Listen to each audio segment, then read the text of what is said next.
Hola, ¿cómo están? Bienvenidos. Gracias por visitar Sofi TV, el programa de Sofimanía, la web de divulgación científica y humanística, la primera web de divulgación científica y humanística del Perú. Ya lo saben, Sofimanía viene de Sofía, sabiduría, esa pasión, esa manía por saber, por conocer, por explorar, por cuestionar que tenemos los seres humanos y que nos ha llevado aquí a donde estamos el día de hoy, para bien o para mal. Hoy tenemos un programa interesante, dos entrevistas. Una tiene que ver con el Día de la Astronomía que se celebra en el Perú este sábado. Hay una serie de actividades bastante interesantes, avistamiento de estrellas, etcétera, etcétera. Vamos a comentarles luego en detalle. Y también vamos a hablar del tema del volcán Sabancaya, que ha estado en las noticias en las últimas semanas, especialmente por algunas alertas de fumarolas y humaredas que se han estado dando, los sismos que ha provocado también en la región de Arequipa. Vamos a conversar con un especialista, pero primero quiero que vean este video, cortesía y gracias a Willax TV, que justamente recogió en esos días de varios sismos la opinión de un vulcanólogo del INGEMEC, el doctor Domingo Ramos. Este es el video. Se presentó una crisis sísmica, ¿no?, los días 22 y 23 con un incremento notable de la actividad sismovolcánica en Sabancaya, que normalmente lográbamos registrar a la orden de 1 a 10 sismos por día, y en esta ocasión llegamos a contabilizar más de 500 sismos volcánicos. Entonces sí es una actividad inusual, por eso es que se emitió un reporte al gobierno regional indicando estas anomalías, ¿no? Quiero enfatizar una vez más de que nosotros no consideramos una fase eruptiva, sino hasta el momento en que el volcán empieza a emitir partículas sólidas, como es ceniza, la pilla, etcétera, cosa que no se está presentando en este momento en el volcán. Estamos en una etapa, en algunos de los casos, de repente una etapa pre-eruptiva, si es que llegamos a una erupción del volcán, pero por el momento lo manejamos como una crisis sísmica y una crisis fumarólica, ¿no? ¿Cuántos sismos están registrando actualmente? Durante este incremento se llegó a contabilizar un promedio de 20 sismos por hora. Principalmente es SO2 y CO2, principalmente, ¿no? Nosotros llevamos un monitoreo mediante imágenes satelitales de lo que es SO2. Hemos notado ciertos valores anómalos ya desde el año pasado. Este año no tenemos valores significativos. Asumimos de que porque la zona está completamente nublada, entonces, y hay precipitaciones, hay lluvia, entonces los gases que son emanados por el volcán seguramente son fácilmente precipitados a tierra. Sí, en grandes concentraciones el SO2 se combina con el agua y se convierte en ácido. Por eso es que cuando estamos muy próximos al volcán nosotros experimentamos irritación de los ojos, irritación de las glándulas salivales, ¿no? Y esa irritación es porque esas partículas de CO2 se están convirtiendo en ácido en nuestro cuerpo, en nuestro organismo.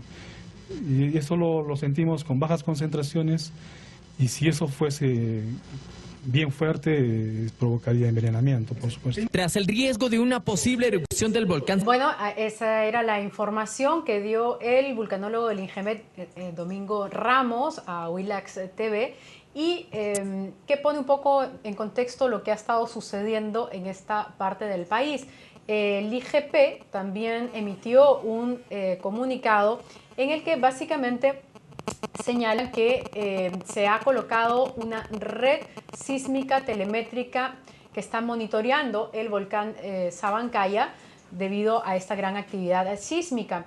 Esto ha sido instalado a fines de febrero y se trata de una red que permite monitorear en tiempo real, ¿no es cierto?, los datos sísmicos desde el lugar de origen de los sismos hasta el laboratorio en Arequipa, ¿no es cierto?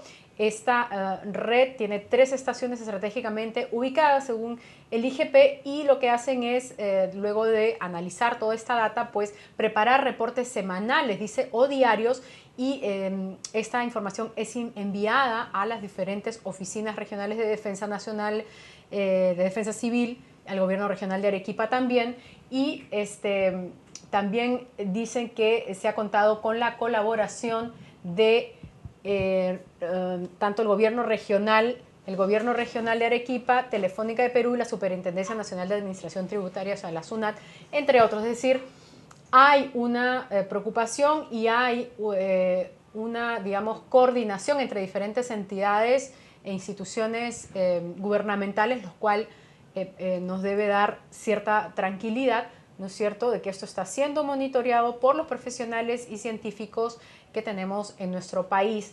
Pero de lo que vamos a hablar en este momento es no precisamente del tema digamos, de la sísmica del volcán, sino más bien del impacto de las fumarolas o de las cenizas que puede tener esto en el medio ambiente y también en el ser humano. Para eso estamos hoy con el doctor Ken Takahashi. Hola y gracias por venir, Ken. Hola. Él es responsable del área de variabilidad y cambio climático del Instituto Geofísico del Perú y ha venido a contarnos que también se ha implementado un sistema de pronóstico de trayectorias de potenciales emisiones del volcán Sabancaya. Entonces, para traducir todo esto en fácil, Ken, porque a quienes no somos científicos se nos puede hacer un poco complicado. Exactamente lo que tú estudias es todo aquello que emite el volcán y su impacto en el ambiente y en nosotros. Bueno, para ser más exacto, lo que hemos hecho es aprovechar que había información de pronósticos meteorológicos producidos mediante simulaciones numéricas, Ya. o sea, por programas computacionales que corren en Estados Unidos. Entonces nosotros lo que hemos hecho es simplemente tomar esa información que son pronósticos de varios días y De estos días de la crisis sísmica. en general no, en tiempo real permanentemente. Okay. Entonces siempre se están haciendo pronósticos y lo que estamos haciendo es tomar esa información de los vientos principalmente y hacer pronósticos de cómo podría ser la trayectoria de las partículas o gases volcánicos en caso que hubiera una erupción. Ok, hablemos de eso, porque el doctor Domingo Ramos explicaba que no se trata de una fase eruptiva, ¿no? Más bien la calificó como algo así como preeruptiva, que no hay partículas sólidas aún de las que hablar, pero que sí hizo mención al CO2, ¿no? Mezclado con el agua, etc. Entonces, si nos puedes comentar un poquito cómo funciona, ¿no? O sea, qué es lo que emite mientras no está en erupción, si el humo de la fumarola o alguna otra partícula que puede causar un impacto en el ser humano, ¿no? Claro, en este momento el volcán no está erupcionando, o sea, lo que está emitiendo son gases, los fumarolas que contienen gases, y uno de ellos es el dióxido de azufre, Ya. que justamente huele a azufre, ¿no? Y ese gas, cuando se disuelve en agua, produce ácido sulfúrico. Entonces, eso es lo que, digamos, si es que hay lluvia y lava ese gas de la atmósfera y lo deposita sobre los cultivos o sobre la gente, puede producir irritación o puede perjudicar los cultivos. Ok, solo si llueve. Si Bueno, el ácido cae y no tiene contacto con el agua. Si el gas mismo tiene contacto con el cuerpo gas, humano, ¿no? entonces, dado que el cuerpo tiene agua, claro, ¿no? De los va ojos, a la provocar boca. una irritación. Claro. ¿Pero en qué grado o cuánto debemos de preocuparnos? En este momento va a depender de la magnitud de las fumarolas, o sea, si Ya. son fumarolas grandes. ¿Cómo se mide más o menos? Para darnos una idea, ¿no? Porque imagino que depende del tamaño, el alcance, ¿no? Físicamente, geográficamente y también a los que estén cerca. No, la verdad es que si bien no soy especialista del volcán Sí. en sí, entiendo que en este momento quizás son fumarolas de unos cientos de metros nada más, y Ya. eso no va a tener una influencia muy grande. Okay. Lo que nosotros estamos previendo es en caso de que el volcán pasara una etapa eruptiva, y en ese caso se podrían producir emisiones ya a mayor altura, y esas emisiones tanto de gases como de partículas podrían ser ya trasladadas por viento a zonas pobladas. Ya. Entonces, ¿y qué es lo que han definido hasta el momento? Es decir, ¿hay zonas de inminente riesgo? ¿Hay zonas que están demasiado cercanas no, a justamente la influencia del volcán? Una de las razones por las cuales decidimos hacer esto es que nosotros sabemos que ya del lado meteorológico, que los vientos son bastante variables. Ya. Entonces, la herramienta que hemos puesto nosotros a disposición del público es un pronóstico, digamos, para cada 6 horas, si no me equivoco. O sea, lo que me estás queriendo decir es que no se puede hacer un patrón así como decir, bueno... No es general, uno no claro. puede decir ahorita estas son las poblaciones, Okay. pero va a depender si digamos, la erupción ocurre en tal día, a tal hora. Con los pronósticos nosotros podríamos tener una idea de en qué dirección iría las partículas, la ceniza o los gases. Pero como no sabemos exactamente cuándo va a ocurrir, Claro. entonces lo que tenemos es esta herramienta en caso de que digamos, tengamos información por los Ok. sismos, por ejemplo, ¿no? Ya, pero esa herramienta me imagino que te conduce a diversos escenarios, ¿no? Sí, actualmente...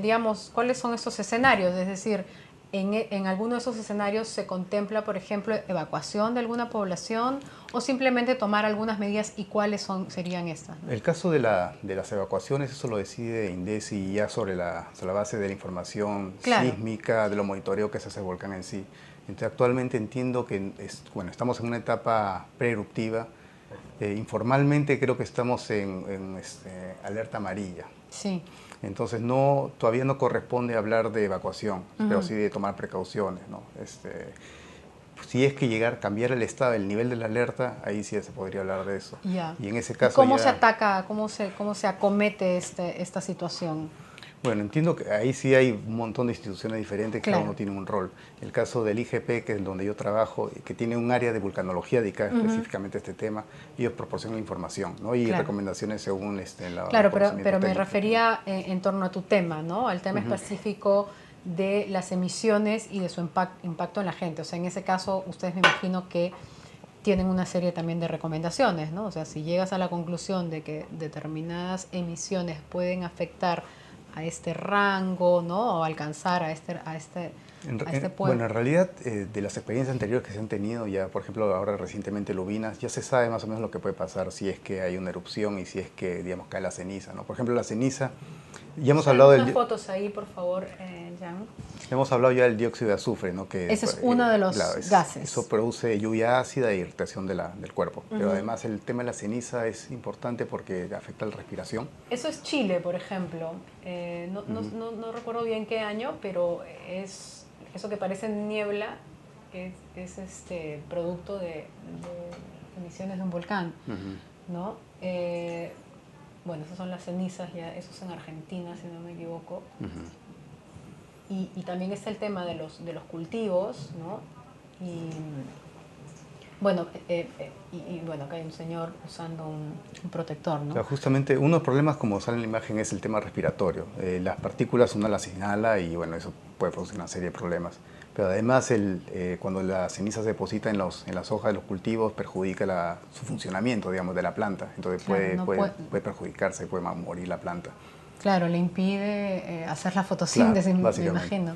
Y además, si es que los animales comen las plantas cubiertas de ceniza, eso les produce una serie de trastornos estomacales. Entonces todo eso ya se conoce ya de las experiencias anteriores. Entonces, lo que nosotros estamos contribuyendo es, si es que tenemos un escenario de erupción, podríamos ya avisar más o menos en qué zona es que se esperaría más, digamos, impacto. ¿Y en cuánto tiempo ustedes pueden avisar eso?